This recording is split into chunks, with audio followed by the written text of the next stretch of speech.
जिससे जितनी हिम्मत, जिससे जितनी हो पाई उन्होंने उतनी मेहनत करी।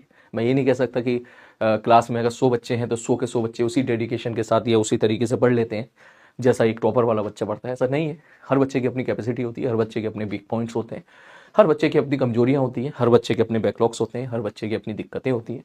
कोई अपनी क्लास जो है बहुत फोकस्ड होकर अटेंड कर पाता है, कुछ बच्चे अपनी फैमिली प्रॉब्लम्स या फिर कुछ और प्रॉब्लम्स में भी उलझे रहते हैं जिसकी वजह से वो उतना बेस्ट आउटपुट नहीं दे पाते हैं जितना एक क्लास का एक अच्छा बच्चा दे देता है। तो वहीं से आपको रैंक्स में और जो है सिलेक्शन में, मार्क्स में डिफरेंस देखने के लिए मिलता है।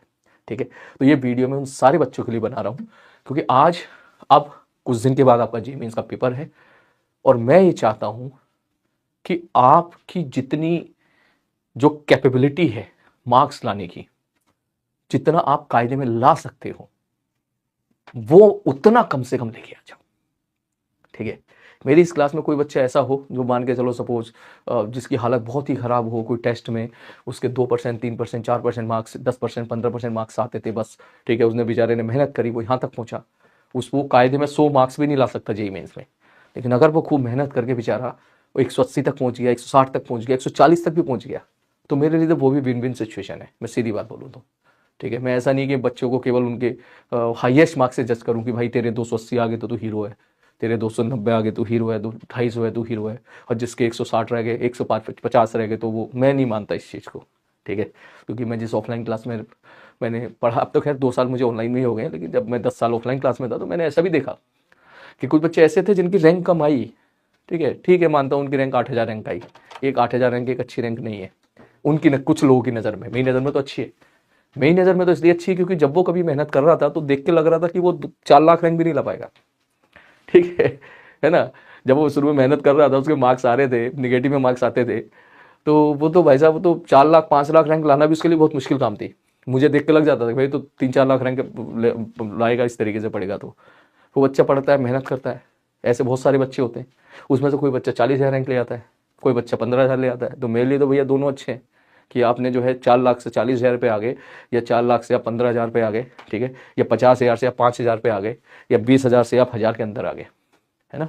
अगर आपने अपनी कैपेबिलिटी को एग्जाम में, एग्जाम के रिजल्ट में आपने कन्वर्ट कर दिया या उससे बेटर लेके आ गए तो जीत गए यार रेस यार, है ना।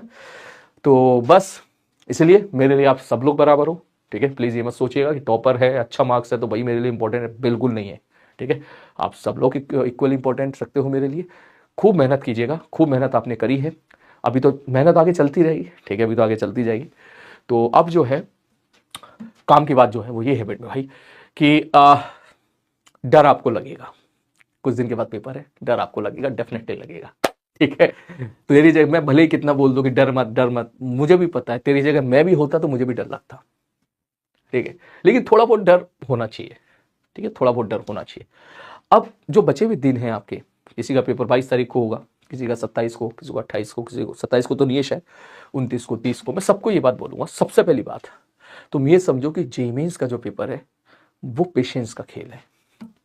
पेशेंस भी रखना है, स्पीड भी मेंटेन करनी है, एक्यूरेसी भी रखनी है, इन सब का बैलेंस रखना है। तुम्हारी नॉलेज सफिशिएंट है, जो बच्चा यहां तक टिका हुआ है थोड़े बहुत बैकलॉग के साथ भी है, नॉलेज तुम्हारी सफिशिएंट है, नॉलेज पे डाउट मत रखना। बस अब खेल ये बचा है किस प्रकार हमें जितना आता है उस पे बेस सवाल हम कैसे उसको कन्वर्ट कर पाए एग्जाम में, अब ये इंपॉर्टेंट है। ठीक है, तो इसके लिए सबसे ज्यादा जरूरी होती है कि जो भी आप चैप्टर दे रहे हो, जो भी, मैं बिलीव मी, पेपर से तेरे को डर लग रहा होगा, काफी बच्चे ऐसे होंगे जो पहली बार पेपर देंगे, पेपर तेरे को डर लग रहा होगा। जब तू पेपर देने जाएगा ना 10 मिनट के बाद तू नॉर्मल हो जाएगा, तू देख लेना। 10 मिनट ज्यादा बोलो, 5 मिनट में नॉर्मल हो जाएगा। तो शुरू के 2-3-4 मिनट हो सकता है तू हड़बड़ी में आए, पेशेंस रखना। मेरी बात ध्यान रखना, सर ने बोला था हड़बड़ी नहीं, आराम से। इसलिए पेपर की शुरुआत करो हमेशा उस जोन से जिसमें आप सबसे ज्यादा कंफर्टेबल हो। तुम्हारी बात ठीक है, आप क्रिकेट मैच खेलने जा रहे हो, शुरू में ऐसा बॉलर आ गया, फास्ट बॉलर आ गया, आप फास्ट बॉल खेलने से डरते हो तो फिर निपट जाओगे। और शुरू में कोई ऐसा बॉलर आ गया जिसको आपने पहले खूब धुनाई कर रखी है तो आपका कॉन्फिडेंस लेवल अलग ही होगा। तो मैं आपसे ये कहना चाहूंगा, ठीक। लेकिन इसमें पेपर की स्ट्रेटेजी चेंज नहीं करनी है आपको। ठीक है, अगर कोई बच्चा अभी तक सपोज पहला पेपर देता है तो केमिस्ट्री का, दूसरा जाता था फिजिक्स में और तीसरा जाता था मैथ्स में, तो वो यही स्ट्रेटेजी फॉलो करे। क्लियर है, जो स्ट्रेटेजी आपने पूरे साल फॉलो की है पेपर देने में वही स्ट्रेटेजी फॉलो कीजिएगा, चेंज मत कीजिएगा। समझ मारी बात। और आइडियली मेरा सजेशन अगर आप मुझसे पूछोगे तो मैं यही बोलूंगा कि start with the chemistry from the IOC and then OC and then physical. ये मेरा सजेशन है, ठीक है, मेरा सजेशन है।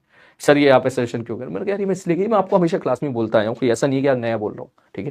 क्योंकि आप आईओसी के सवाल, ओसी के सवाल देख के समझ जाते हो कि ये सवाल हमसे होगा या नहीं होगा, हमको आता है या नहीं आता है ना। मैथ के सवाल देख के थोड़ा कम समझ में आता है कि मुझसे होगा या नहीं होगा, उसके लिए थोड़ा टाइम देना पड़ता है, कैलकुलेशन करनी पड़ती है, फिर अगर आंसर आ गया तो मजा आ गया और आंसर नहीं आया तो मजा नहीं आया। मैं चीज़ें आपसे इसलिए शेयर कर रहा हूँ क्योंकि मैं नहीं चाहता कि पिछले साल कुछ बच्चों ने जो गलती करी इस साल आप में से कोई वो गलती करे। पिछले साल जब बच्चों से बात करी तो कुछ बच्चे बोले कि सर हमने शुरू में मैथ्स उठा लिया था, अब उसकी मैथ्स उतनी अच्छी है नहीं, किसी बच्चे की मैथ बहुत एक्सट्रीम लेवल पर अच्छी है तो उसके लिए तो नहीं बोल रहा हूँ मैं, अब उसकी मैथ्स अच्छी थी नहीं, अब उसने क्या किया, मैथ्स उठा लिया शुरुआत में। अब उसने पहला सवाल देखा हुआ ही नहीं, दूसरा सवाल देखा नहीं हुआ, तीसरा हुआ, करने गया बीच में फंस गया, आंसर ही नहीं आया। चौथा किया, चौथा फिर हो गया, पांचवा किया, कुछ गलती हो गई, समझ में नहीं आ रहा। छठा किया, छठा हो गया। अब हुआ ये, सातवां किया, सातवां भी मान ले जो है उससे जो है हो गया, और 8वें तक गया तो फिर वो भी नहीं हुआ। आप जानते हो कभी कभी मैथ्स का पेपर टफ भी आ जाता है जेईई मेंस में, तो उसका स्टेट ऑफ माइंड अगर आप समझो तो भाई साहब 30-40 मिनट उसके निकल गए, 8 सवाल मैथ्स के ट्राई करे उसने, और उसमें 3 सवाल वो कर चुका है, जिसमें से इस बात की गारंटी नहीं कि वो तीनों सही है। मान ले 3 में से एक गलत हो गया, आधा घंटा तूने इन्वेस्ट किया, सवाल तेरे हुए हैं सही इफेक्टिवली 2, 7 नंबर तू लेके आ रहा है आधे घंटे में, तो पीछे हो गया रेस में, सब लोगों से पीछे हो गया ऑब्वियसली यार, है ना। मैथ्स का सवाल पढ़ के हम नहीं बता सकते ना होगा नहीं हो, तो बाद में समझ आता है कि अच्छा ऐसे करके, अच्छा काफी सवालों में तो यही कहानी होती है, कोई पढ़ा हुआ रटा हुआ सवाल डायरेक्ट रह जाए तो अलग केस है। भाई साहब पूरा पेपर सॉल्व करा, अब जब आप 16वें-17वें क्वेश्चन तक पहुंचते हो तो आपका पूरा 1 घंटा निकल जाता है मैथ्स का, और जब 1 घंटा मैथ्स का निकल जाता है, ठीक है, फिर आपके दिमाग में फिर झंझाना शुरू होता है, और अभी तो यार मैथ्स पूरा नहीं हुआ, अभी तो 8 सवाल बाकी हैं। जल्दी जल्दी करते हो, सवाल गिराना स्टार्ट करते हो, लपेटते हो मैथ्स को, कोशिश करते हो, 1.25 घंटा 1.5 घंटा डिपेंड्स ऑन अलग अलग स्टूडेंट्स, उसमें आप निकाल देते हो। फिर पता चला कि हाँ मैथ्स का पेपर कर तो लिया, 1.5 घंटा लग गया मुझे, आधे सवाल बने, और जो बने उसमें से न जाने कितने और गलत होंगे। तब तक तुम्हें इस बात का एहसास हो जाता है कि तुम्हारा पेपर खराब हो चुका है, क्योंकि अब 1.5 घंटे में कैसे मैं फिजिक्स और केमिस्ट्री करूंगा। फिर आप जल्दबाजी पे आते हो, और जल्दबाजी पे आने के बाद फिर घबरा जाते हो, होपलेस हो जाते हो, और इन दैट केस फिर आप उन सवालों को गलत करना स्टार्ट कर देते हो जो सवाल शायद आप सुकून से करते तो आप वो सही कर लेते। आई होप मेरा पॉइंट आप समझ रहे होंगे। मैं ये बिल्कुल नहीं कह रहा हूं कि मैथ से शुरुआत ना करें, मैं एग्जाम्पल बता रहा हूं जो अक्सर काफी सारे बच्चों के साथ हुआ, और आप लोगों में से भी काफी सारे बच्चों के साथ ऑलरेडी हुआ होगा जब आप मॉक टेस्ट, AITS या कोई भी टेस्ट दे रहे होते हो। होता है नॉर्मल, शायद मैं भी होता तो मेरे साथ भी ऐसा होता। मैं जितनी एफिशिएंटली, जितने कम समय में केमिस्ट्री सॉल्व कर लेता हूं या कर लेता था, मैं इसमें थोड़ा टाइम ज्यादा लगता है ना, आप देख के बता नहीं सकते सवाल कितने स्टेप्स में होगा, लेकिन केमिस्ट्री में आयुषी का कोई सवाल आ गया, ठीक है, आपको याद है, आप तुरंत कर लोगे, विद इन 1 मिनट के 30 सेकंड के अंदर कर लोगे। तो मैं ये चाहता हूं अब कि आपका बेस्ट निकल के आए। कोई ऐसा सवाल जो आप नहीं कर सकते थे वो आपसे नहीं हुआ, कोई गलती नहीं है, लेकिन कोई एक सवाल जो आपको आता था वो आप नहीं कर पाए, इसलिए नहीं कर पाए क्योंकि आपका टाइम मैनेजमेंट बिगड़ गया, या इसलिए नहीं कर पाए क्योंकि आप होपलेस हो गए, डिप्रेशन हो गया उसी टाइम पे, पैनिक हो गए, और जो है सिली मिस्टेक्स आपने कर दिया, वो बहुत गलत चीज है, उससे हमको बचना है। सारी बात समझ में, वो तो फिर तो बहुत अफसोस रहेगा ना यार, आते हुए सवाल नहीं हुए यार हमसे, यार आते हुए सवाल हो जाते कितना अच्छा रहता है ना। क्योंकि after the paper you will realise कि तेरा जो पेपर होने वाला है, तू देख लेना, तूने पूरे साल मेहनत की है, पेपर जब होगा जेईई मेंस का निकल के जब आएगा तो देख लेना, 300 नंबर का पेपर है तो 250 मार्क्स तो खुद बोलेगा कि सर 250 मार्क्स तो मैं आता था मुझे। अब उस 250 में से तू कितना कन्वर्ट कर पा रहा है, तो मैं चाहता हूं कि तेरा बेस्ट निकल के आए, कोशिश कर 250 के 250।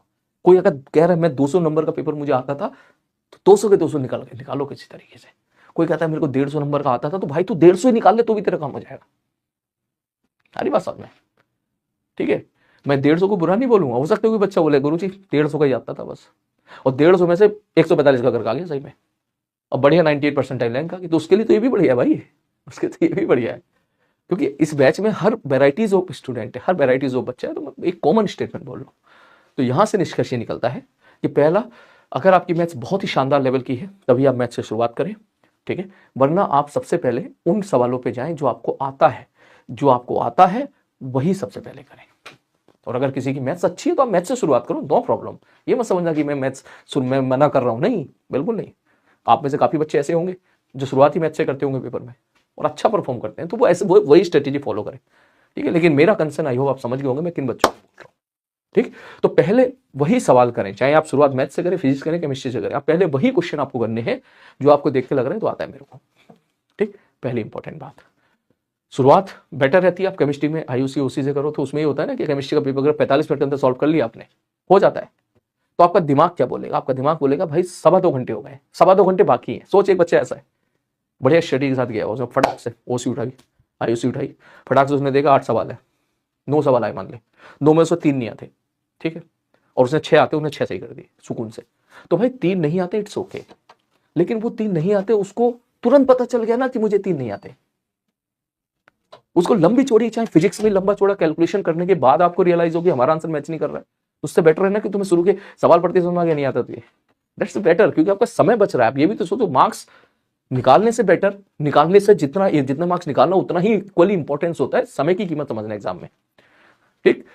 तो आइडियली आपको ऐसा जाना चाहिए मेरे हिसाब से। अगर पेपर कल ठीक ठाक आता है आपका पेपर, तो 1 घंटे में या 50 मिनट में आप केमिस्ट्री में करके निकल सकते हो।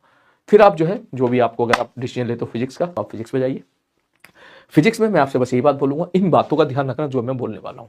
सबसे पहली बात, कोई भी उल्टा पुल्टा सवाल, लंबा चौड़ा सवाल देखते ही छोड़ देना।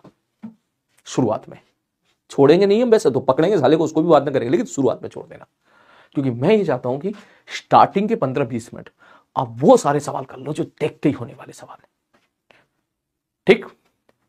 देखते होने वाले सवाल मतलब कैमरा तेरे सामने, स्क्रीन तेरे सामने, सवाल देखा, 6 लाइन का सवाल है, नेक्स्ट, आगे बढ़ा, सवाल देखते समझ में आ गया, बड़ी खतरनाक कैलकुलेशन है, नेक्स्ट। नेक्स्ट करने में 2 से 3 सेकंड नहीं, 2 से 4 सेकंड से ज्यादा नहीं लगना चाहिए, ये इतना अग्रेसिव होना है। नेक्स्ट आगे, एक्स दे रखा है, डिफरेंशिएट करके वेलोसिटी निकालना है, करूंगा अभी निपटा। नेक्स्ट, ग्राफ का सवाल है, आया हुआ सवाल है, नेक्स्ट, अभी निपटा। नेक्स्ट, ट्रू फॉल्स का सवाल है, अभी कर, true false, correct incorrect, theoretical सवाल, सुकून से कर। क्यों? पेन नहीं चलाना, सुकून चाहिए दिमाग का, आराम से सवाल पढ़ो, टेक योर टाइम, 1 मिनट का टाइम ले, कोई दिक्कत नहीं, सही कर।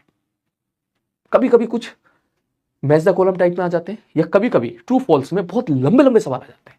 एक क्वेश्चन देगा 2 लाइन का, ए पार्ट, बी पार्ट 3 लाइन का, सी पार्ट 4 लाइन, 2 लाइन का, मैं नहीं कर रहा, बाद में करूंगा, समझ बात। नेक्स्ट आगे बढ़े, एक सवाल आ गया formula base, moving coil galvanometer का सवाल आ गया, देख पहले करूंगा। नेक्स्ट बढ़े, मैग्नेटिक फील्ड का सवाल, फॉर्मूला ओरिएंटेड, अभी करूंगा। मूविंग को, अभी सॉरी मैंने उल्टा बोल दिया शायद, मूविंग कोइल गैल्वेनोमीटर का सवाल आ गया, फॉर्मूला बेस सवाल आ गया, फॉर्मूला बेस अभी करूंगा। रिंग है, रिंग की वजह से मैग्नेटिक फील्ड पूछ रहा है इतनी डिस्टेंस दूरी पर, आता है मुझे, फॉर्मूला आता है, अभी करूंगा, अभी निपटाऊंगा।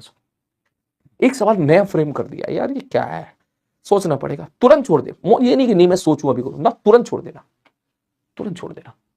बारी बात, पहले फिजिक्स में वही सवाल करें जितना आपको देखते के साथ ही समझ में, जिसकी फिजिक्स आपने पढ़ते के साथ ही क्रैक कर ली, सवाल सबसे पहले करने हैं।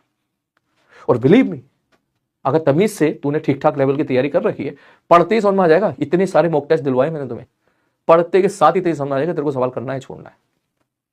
और होपलेस नहीं होना है, क्योंकि इस बार कुछ कह नहीं सकते, पेपर टफ भी आ सकता है, हो सकता है उस टाइम पे पेपर टफ आ जाए और तुझे लग रहा हो कि यार सर तो बोले थे फिजिक्स में 80 नंबर यूं ही आ सकते, क्या पता पेपर कोई ऐसा टफ आ जाए कि इसमें 70 मार्क्स लाना भी बहुत मुश्किल हो। हम कुछ नहीं बोल सकते इस साल, सभी पेपर टफ आ जाए।